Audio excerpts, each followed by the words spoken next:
ಲಾ ಲಾ ಲಾ ಲಾ ಲಾ ಲಾ ಲಾ ಲಾ ಲಾ ಲಾ ಲಾ ಲಾ ಲಾ. Legendary ನಟನಿಗೆ ಇದೆಂಥ ಅವಮಾನ.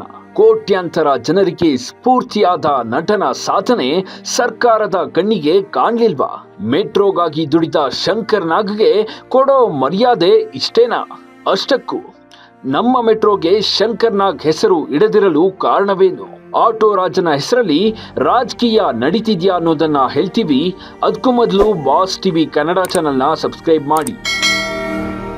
ಶಂಕರ್ ನಾಗ್ ಇದು ಬರೀ ಹೆಸರಲ್ಲ, ವೇಗಕ್ಕೆ ಇನ್ನೊಂದು ಹೆಸರು. ಚಿಕ್ಕವರಿಂದ ದೊಡ್ಡವರ ತನಕ ಎಲ್ಲರಿಗೂ ಸ್ಫೂರ್ತಿಯಾಗಿ ಶಕ್ತಿಯಾಗಿರುವ ನಟ. ಅಂತಹ ನಟನಿಗೆ ಸರ್ಕಾರ ಅವಮಾನ ಮಾಡಿದೆ ಎಂದು ಕರಾಟೆ ಕಿಂಗ್ ಅಭಿಮಾನಿಗಳು ರೊಚ್ಚಿಗೆದ್ದಿದ್ದಾರೆ. ಹೌದು, ಮೆಟ್ರೋ ಹೆಸರು ಕೇಳಿದ ತಕ್ಷಣ ನೆನಪಿಗೆ ಬರೋ ಹೆಸರೇ ಶಂಕರ್ ನಾಗ್. ಬಸ್ಸು ಆಟೋಗಳು ಸರಿಯಾಗಿ ಓಡಾಡದ ಸಮಯದಲ್ಲಿ ವಿದೇಶಕ್ಕೆ ಹೋಗಿ ಸ್ವಂತ ಹಣ ಖರ್ಚು ಮಾಡಿ ಸಂಶೋಧನೆ ಮಾಡಿ ಬೆಂಗಳೂರಿಗೆ ಮೆಟ್ರೋ ತರಬೇಕು ಎಂಬ ಮಹಾ ಕನಸು ಕಂಡಿದ್ರು. ಅಲ್ಲದೆ ಶಂಕರಣ್ಣ ಬ್ಲೂ ಪ್ರಿಂಟ್ ರೆಡಿ ಮಾಡಿ ಸರ್ಕಾರಕ್ಕೆ ಕೊಟ್ಟಿದ್ರು. ಆದರೆ ಆ ಸಮಯದಲ್ಲಿ ಸರಿಯಾದ ಸಹಕಾರ ಸಿಗದ ಕಾರಣ ಮೆಟ್ರೋ ಆಗಲಿಲ್ಲ. ಆದರೆ ದಶಕಗಳು ಕಳೆದಂತೆ 2011ರಲ್ಲಿ ಮೊದಲ ಮೆಟ್ರೋ ಬೆಂಗಳೂರಿಗೆ ಬಂದಿದ್ದು ಈಗ ಇತಿಹಾಸ.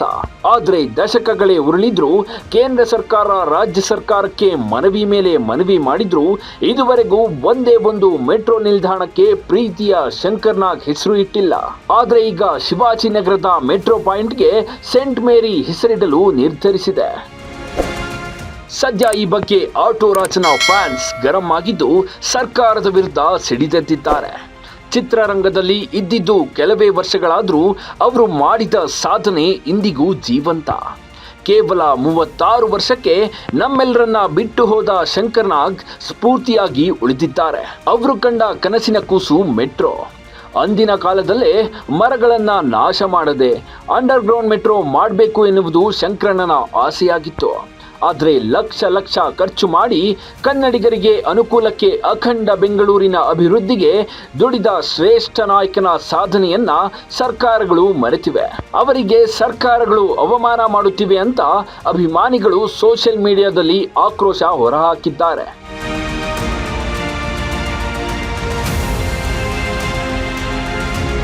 ಅದೇನೇ ಆಗಲಿ, ಅಖಂಡ ಭಾರತದ ಅಕ್ಕಪಕ್ಕ ರಾಜ್ಯಗಳಲ್ಲಿ ನಟನೆ ಇತರ ಕ್ಷೇತ್ರದಲ್ಲಿ ಸಾಧನೆ ಮಾಡಿ ವ್ಯಕ್ತಿಗಳಿಗೆ ಪದ್ಮಶ್ರೀ ಪದ್ಮವಿಭೂಷಣ ಡಾಕ್ಟರೇಟ್ ಕೊಟ್ಟು ಗೌರವ ಕೊಟ್ಟರೆ, ಇಲ್ಲಿ ಮಾತ್ರ ಸಾಧನೆ ಮಾಡಿದವರ ಹೆಸರು ಹೇಳಿಕೊಂಡು ರಾಜಕೀಯ ಮಾಡೋದೇ ಮಹಾನ್ ಸಾಧನೆಯಾಗಿದೆ. ಇಷ್ಟಾದ ಮೇಲೂ ನಿದ್ದೆ ಮಾಡ್ತಿರೋ ಜನಪ್ರತಿನಿಧಿಗಳು ಸ್ವಲ್ಪ ಎಚ್ಚೆತ್ತು ಶಂಕರ್ ನಾಗ್ ಹೆಸರನ್ನ ಮುಂಬರುವ ಮೆಟ್ರೋ ನಿಲ್ದಾಣಕ್ಕೆ ಹೆಸರಿಡಬೇಕು ಎಂಬುದೇ ಎಲ್ಲರ ಆಶಯ.